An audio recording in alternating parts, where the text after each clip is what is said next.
Anda telah mengunduh podcast yang dipaparkan oleh Pendeta Dr. Erastus Sabdono ini dari truth.id/voice. Selamat mendengarkan podcast ini.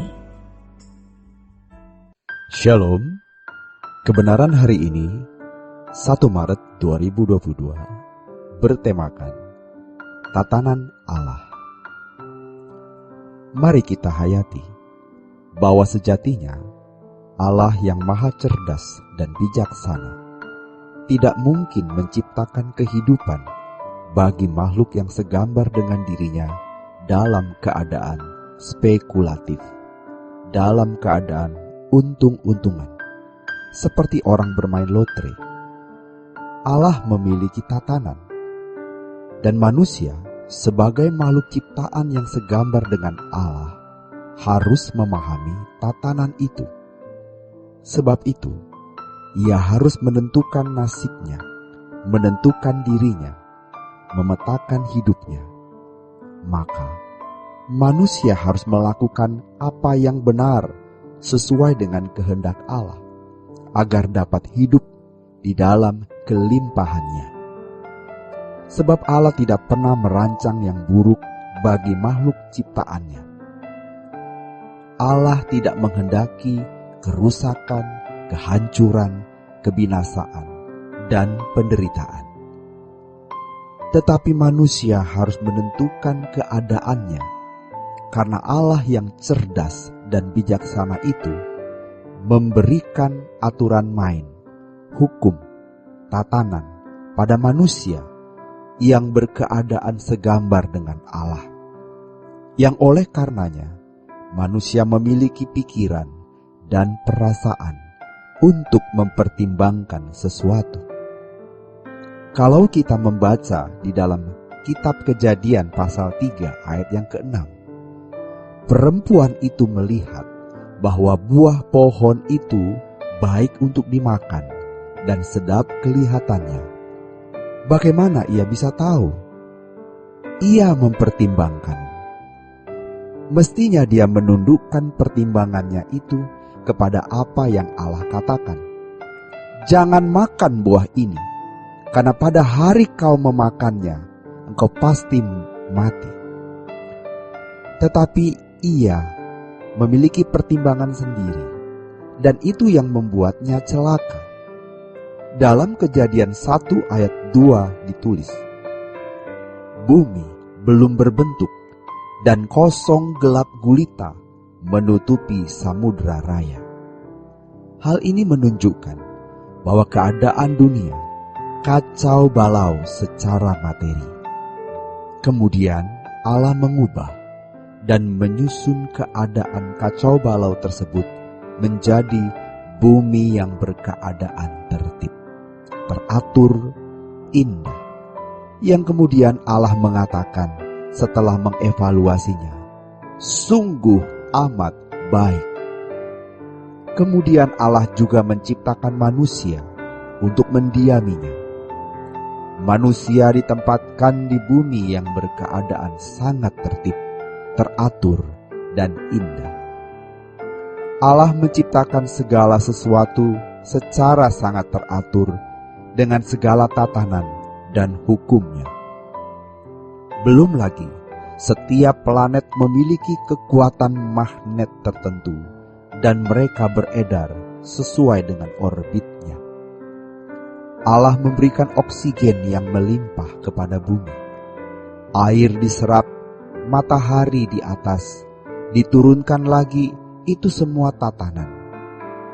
Maka dikatakan bahwa Allah tidak pernah meninggalkan perbuatan tangannya. Demikian pula dalam kehidupan manusia secara rohani. Allah juga menciptakan atau menyusun atau membangun tatanan demi keteraturan. Kalau benda tidak usah diperintahkan, mereka teratur sendiri. Berbeda dengan manusia, diberi tatanan, tetapi bisa dilanggar atau dipatuhi.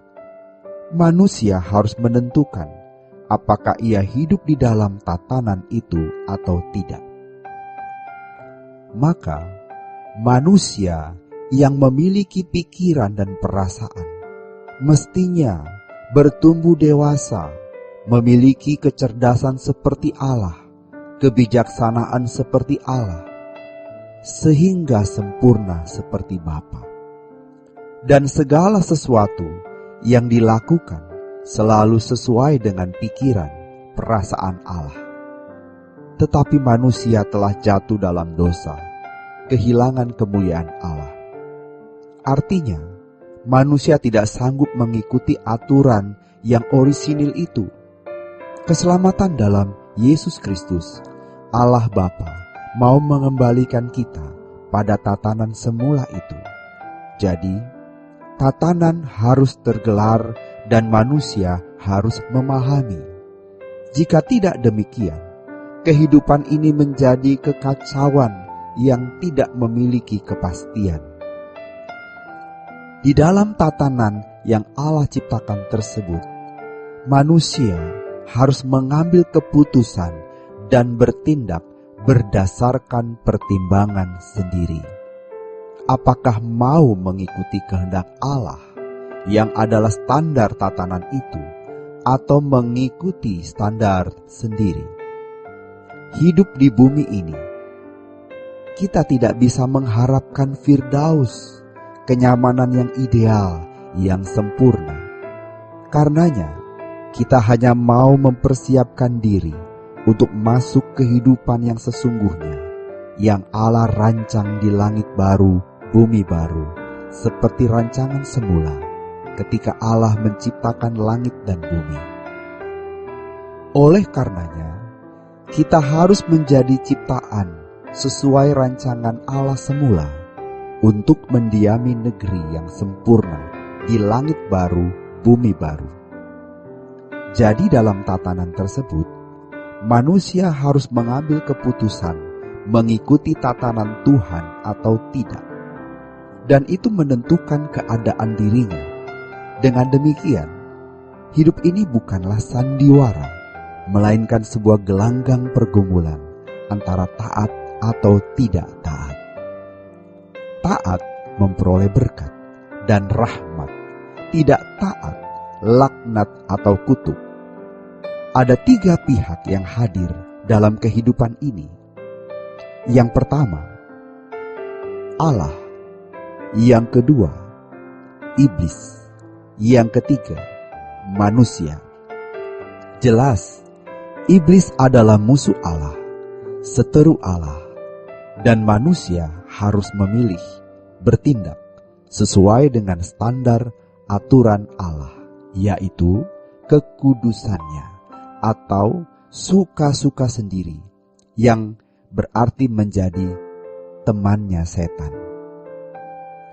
Jika Allah menentukan segala sesuatu tanpa peran manusia, Allah tidak perlu memberikan pikiran dan perasaan yang dapat membuat seseorang memiliki kehendak.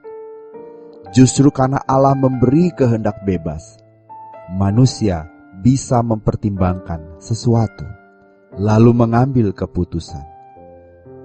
Maka, manusia berperan atas nasibnya atau keadaannya.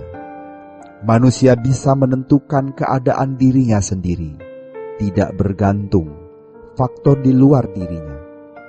Manusia dapat membangun kedewasaan dalam dirinya untuk sempurna seperti Bapa dan menghayati kekekalan. Makanya, kita syukuri bahwa kita jadi manusia. Jangan terintimidasi oleh pengalaman masa lalu, sehingga kita memiliki gambar diri yang rusak. Manusia lebih dari makhluk manapun. Kita berharga di mata Allah. Apalagi kita yang mengenal Yesus Kristus sebagai Tuhan dan Juru Selamat, yang akan mengembalikan kita ke rancangan semula. Kita bisa gagal dalam hidup ini, dinilai buruk, tidak berharga, tidak bernilai, dinista, berkeberadaan papa, hina, tidak menjadi masalah, asalkan kita berkenan di hadapan Allah semesta alam. Demikian kebenaran hari ini. Tuhan Yesus memberkati. Sola Gracia. Untuk berlangganan renungan harian dalam bentuk cetak, silakan hubungi Truth Literatur di nomor telepon 0878 7870 7000. Untuk mendapatkan CD khotbah, MP3 renungan Truth, dan CD album lagu produksi Sola Gracia, Anda dapat menghubungi di hari dan jam kerja di nomor telepon 021 638 60953. Tuhan Yesus memberkati. Sola Gracia.